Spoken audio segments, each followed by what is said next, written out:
Well, hey everyone, my name is Brooks Powell. I'm a senior at Princeton University, and I'm the founder of Thrive. Thrive is a product that mitigates alcohol's next-day negative effects in a safe, effective, and socially responsible manner. To take Thrive, you simply take 3 capsules after your last alcoholic beverage or before going to bed.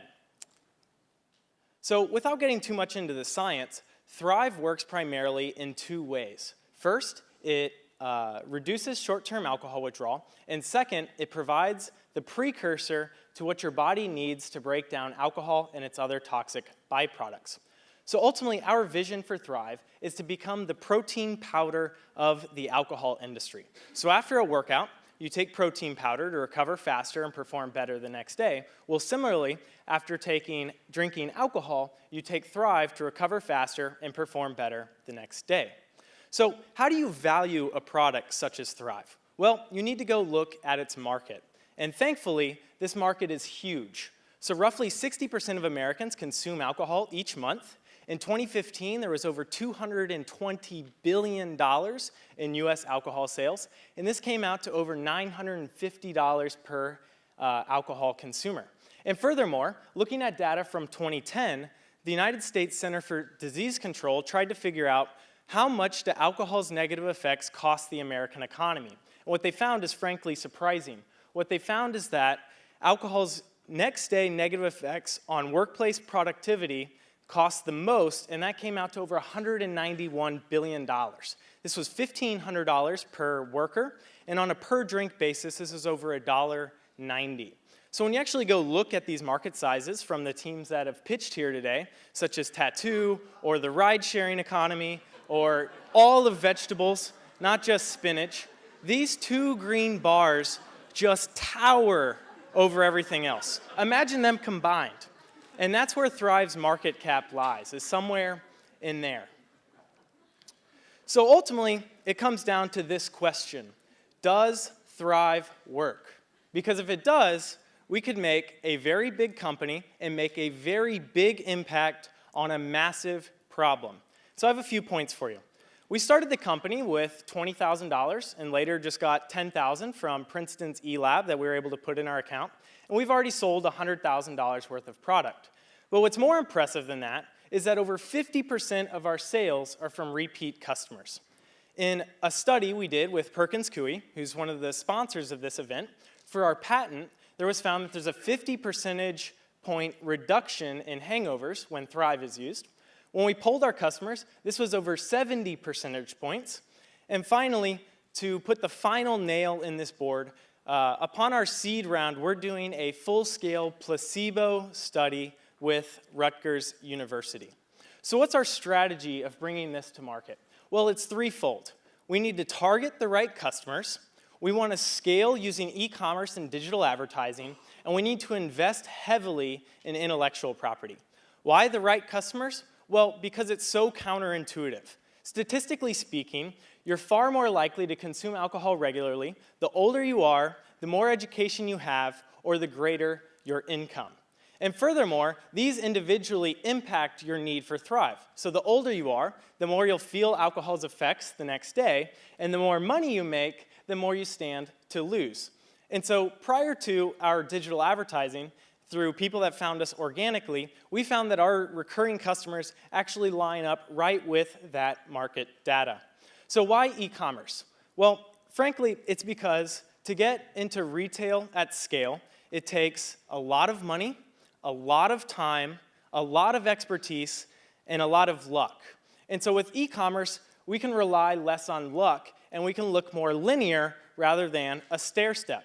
So we need less capital, and there's less risk. We get a higher ROI per sale that we can dump back into marketing, and we get our best ROI on ad spend through digital ads because we can optimize and learn in real time and tailor our site and our ads to the customers.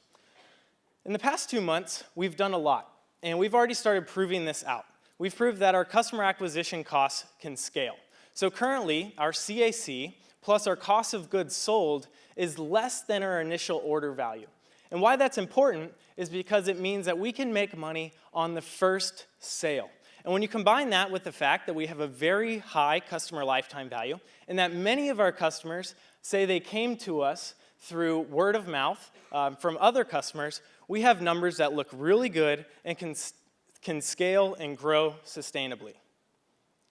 So what's our strategy? Well, we want to optimize these numbers because we're just at the tip of the iceberg at what we can do. We can lower our customer acquisition costs while increasing our customer lifetime value. We want to keep dumping all of our money back into digital ads. And any fundraising we do, we want to put that into ads as well, grow customers. And finally, we need to invest heavily in protecting these numbers through intellectual property. Because frankly, at the end of the day, we're going to get acquired for two things, and that's brand equity and intellectual property. So I'd like to end this presentation with a quick question, and it's, where do unicorns come from? You know, billion-dollar companies. And when you come to these sort of pitch events, generally the team that wins is something tech-related or software, and it's sexy. And while I think Thrive is sexy, I want to put something in perspective, and that is that the CPG companies can make just as much as these massive tech companies, and that this could be Thrive in a few years. If you want a sample, come see us afterwards. Thank you. Sorry about that.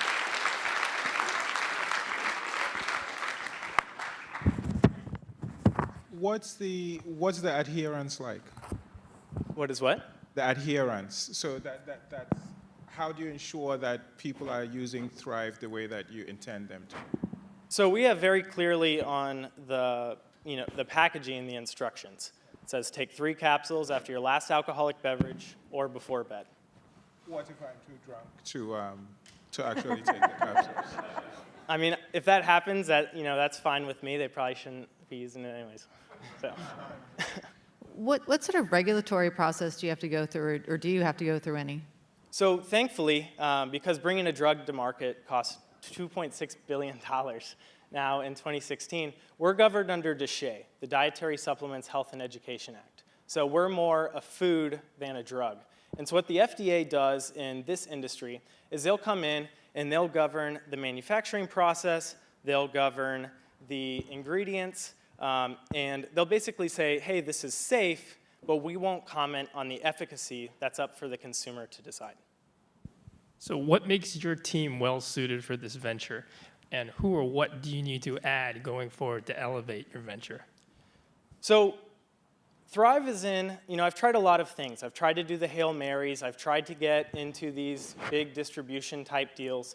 And at the end of the day, we found that the thing that makes us money is selling online, because we can really control that customer experience. We can show them a really nice video. We can show them the press we have. We can show them the science. We can show what some doctor said. And we can really bring someone in that way. So going forward, at least for the next 2 to 3 years with this digital advertising strategy, we need to be thinking of ourselves more as an advertising agency that has a supply chain it needs to maintain in product quality and things like that. But ultimately, at the end of the day, we need skills in selling online. Can you speak to your team, though? Yeah, so I've had 2 co-founders along the way. Both of them, didn't make the cut. The team has been up to 6 people at one point. Still wasn't fully impressed. And so I'm really looking for a solid co-founder moving forward. But between me and my wife, we can do a lot of this right now. You spoke a lot about your intellectual property. What steps have you taken so far to protect that? And as you continue to grow and develop, what steps will you take to protect that intellectual property you have?